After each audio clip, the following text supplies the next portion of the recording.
नमस्कार दोस्तों, मेरे नए YouTube चैनल हिंदी साई संसार भाई गौरव सिंह में आप सभी लोगों का हार्दिक स्वागत एवं अभिनंदन है। दोस्तों, आज हम सभी हिंदी साहित्य नेट जेआरएफ इकाई 10 से संबंधित आत्मकथा, जीवनी तथा अन्य गतिविधियों से संबंधित महत्वपूर्ण अध्ययन सामग्री पर प्रकाश डालेंगे। दोस्तों, आइए समय न गंवाते हुए अध्ययन करते हैं। पहला जो कि हमारी रचना है माटी की मूर्तें रामवृक्ष बेनीपुरी जी की, और इससे संबंधित महत्वपूर्ण जो सारांश है मैं आप सभी लोगों के समक्ष प्रस्तुत करूंगा। माटी की मूर्तें रामवृक्ष बेनीपुरी, यह इनका बहुत ही महत्वपूर्ण रेखा चित्र है। माटी की मूर्तें 12 रेखा चित्रों का संग्रह है। पहला तो आपसे एक प्रश्न पूछा जा सकता है कि माटी की मूर्तें में रामवृक्ष बेनीपुरी जी ने कितने रेखा चित्रों का संग्रह किया है? तो 12 रेखा चित्रों का। माटी की मूर्तें के प्रथम संस्करण में रजिया नामक रेखा चित्र नहीं था। ये प्रश्न हो सकता है। मानव की अपनी मिट्टी के प्रति जो आसक्ति रहती है उसका उत्कृष्ट और बेजोड़ नमूना माटी की मूर्तें हैं। बहुत ही महत्वपूर्ण रेखा चित्र है, अद्भुत है, इसको सभी को जरूर पढ़ना चाहिए। अपने ग्राम्य संस्कृति के प्रति प्रेम को प्रदर्शित करने के लिए बेनीपुरी ने इस संग्रह की रचना की थी। आज हम सभी गाँव को भूलते जा रहे हैं। अगर आपको गाँव को जानना है आज भी तो इस रचना को, माटी की मूर्तें को जरूर पढ़िए।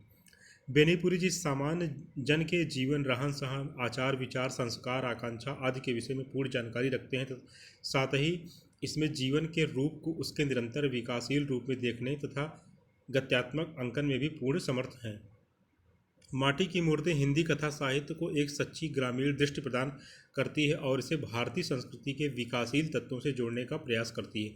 इसमें 12 रेखा चित्रों का वर्णन है। तो पहला रेखा चित्र कौन सा? रजिया, एक निम्न वर्ग की बालिका चुड़िहारिन बेनीपुरी जी के जीवन से जुड़ा ऐसा चरित्र जिसे उन्होंने बहुत बारीकी में बुना है। रजिया से एक ऐसा आत्मीय रिश्ता जो न दोस्ती के दायरे में आता है न प्यार के, पवित्र निश्चल रिश्ता जो उनके साथ उनके बाल्यकाल से अंत तक जुड़ा रहता है। जैसे हम सभी के जीवन में कुछ ऐसे मित्र होते हैं हमारे, जो हमारे बाल्यकाल से लेकर और उम्र के कई पड़ावों को गुजरते हुए भी, और उनका जो छाप रहती है वो अंकित रहता है हमारे मस्तिष्क में। ऐसे ही रजिया थी। बलदेव सिंह, एक पहलवान युवक का मार्मिक रेखा चित्र है। बेनीपुरी के मामा जी के गांव का एक युवक जिसके पिता बचपन में ही मर गए, उसकी माता उसे अपने मायके ले जाती है। लंबे समय बाद वह गांव में वापस आता, पहलवानी करते, दूसरों की मदद करते और उसकी हत्या कर दी जाती है। तो एक बलदेव सिंह भी थे, एक पात्र इस रेखा चित्र में।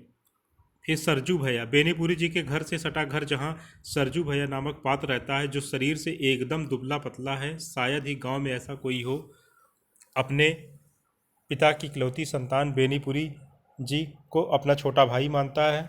सूदखोरी में सारा पैसा बर्बाद हो जाता है, दूसरों की सेवा में खुद को नहीं देखता। ये सरजू भैया का वर्णन हो गया। मंगर, मंगर एक हलवाहा है। वह अत्यंत मेहनती होता है। उसके जैसा मेहनतकश हलवाहा पूरे गांव में कोई नहीं होता। वह गरीब है लेकिन स्वभाव का रूखा, लेकिन ईमानदार भी है। आजी रूपा की आजी अत्यंत मार्मिक रेखा चित्र है। सबसे मार्मिक रेखा चित्र यही है। पूरे गांव में अंधविश्वास व्याप्त है। रूपा की माँ की मृत्यु के बाद उसकी आजी उसे पालती है। उसके विवाह के बाद उसके सास ससुर की मृत्यु हो जाती है। धीरे धीरे पूरा परिवार मृत्यु को प्राप्त हो जाता है, जिस कारण सब उसे डायन कहकर पुकारते हैं। इसी अंधविश्वास के चलते लोगों द्वारा मारे जाने पर वह कुएं में कूद जाती है और मर जाती है। देव, देव एक पात्र भी हैं। बेनीपुरी जी के बचपन के एक साथी का रेखा चित्र है जो निडर और बहादुर था। इस रेखा चित्र में कथा 1930 से 1932 को भी छूकर गुजरती है, जब बेनीपुरी जी पटना कैंप जेल में आज़ादी की जंग में शामिल होने पर बंद थे। बहुत वर्षों बाद देव से उनकी मुलाकात जेल में होती है और वह जान जाते हैं कि उनका वह बचपन का साथी भी नेता बनकर एक दल का नेतृत्व कर रहा है। बाल गोविंद भगत, बाल गोविंद भगत भी एक पात्र हैं इस माटी की मूर्ति रेखा चित्र के। एक ऐसे व्यक्ति का रेखा चित्र है जो जाति से तेली और कर्म से ब्राह्मण से भी उच्चासीन है, जिनकी उम्र 60 से ऊपर की है और उनके एक बेटा और एक बेटे की पत्नी है। वह कबीर दास जी को मानने वाला संगीत प्रेमी है। उसके बेटे की मृत्यु हो जाने पर भी वह विचलित नहीं होता, सच्चे अर्थों में एक साधु है। भौजी, भौजी रेखा चित्र बेनीपुरी जी के स्वयं के घर की एक कथा है। उनके भैया की शादी के कटु अनुभव से लेकर उनकी भाभी के साथ बीते हंसी ठिठोली भरे दिन, साथ ही कुछ कड़वे अनुभव और उन अनुभवों के बाद भी अपनेपन की गहरी आत्मीयता है।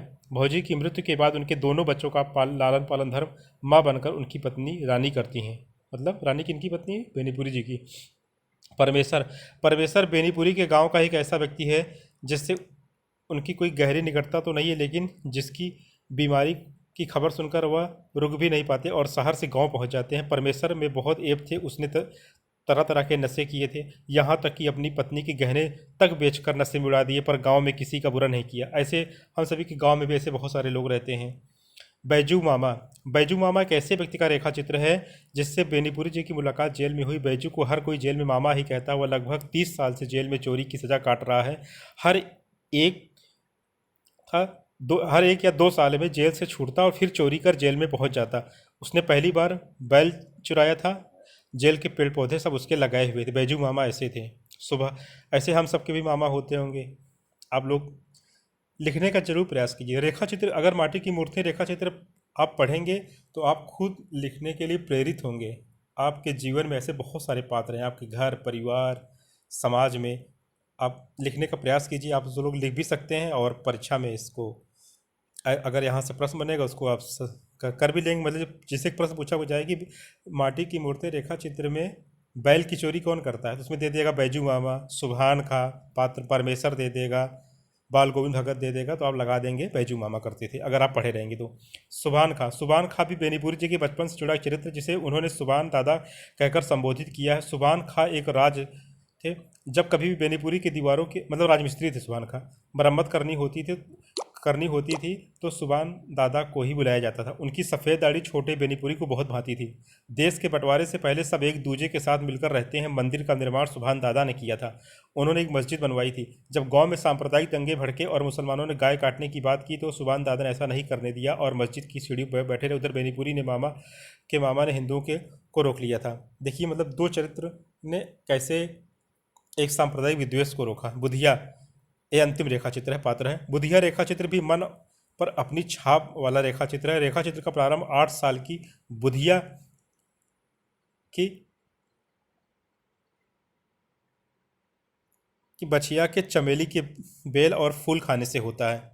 अगली मुलाकात जब होती है तब बुधिया जवान हो चुकी होती है, उसका शरीर गड़ चुका होता है। बेनीपुरी का मित्र उन्हें बताता है कि गांव का हर युवक उसका दीवाना है। तीसरी मुलाकात में बहुत कुछ बदल चुका होता है। बेनीपुरी के खेत में गेहूं की कटनी हो रही और एक अधेड़ औरत अपने 4-5 बच्चों के साथ खेत में काम कर रही है। उसके वस्त्र इधर उधर हो रहे हैं। वह कोई और नहीं बुधिया है।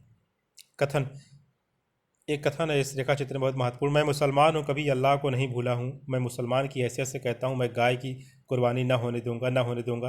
पूछा जा सकता है कि माटी की मूर्ति रेखा चित्र में या वक्तव्य या कथन किसका है, तो सुभान खां का है।